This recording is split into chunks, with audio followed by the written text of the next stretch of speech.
The volume price trend, VPT indicator, is a momentum-based technical analysis tool that combines price and volume data to provide insights into the strength of price movements and potential trend reversals.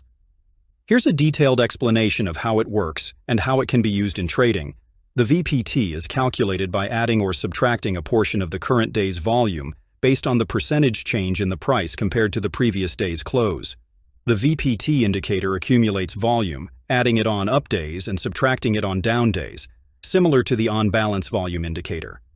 A rising VPT suggests that buyers are in control and the trend is likely to continue upward.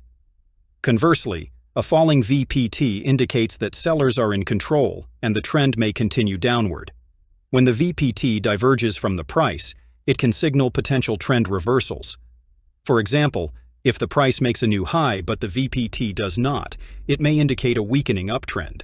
A signal line, which is a moving average of the VPT, can be used to generate trading signals. A buy signal is generated when the VPT crosses above its signal line, and a sell signal is generated when the VPT crosses below its signal line. Analyzing spikes in volume can provide additional clues about potential trend reversals or continuation. The VPT can be used in conjunction with other indicators, such as moving averages and the average directional index, to confirm trending markets and provide a more comprehensive trading strategy. Imagine you're analyzing a stock that has been in a steady uptrend.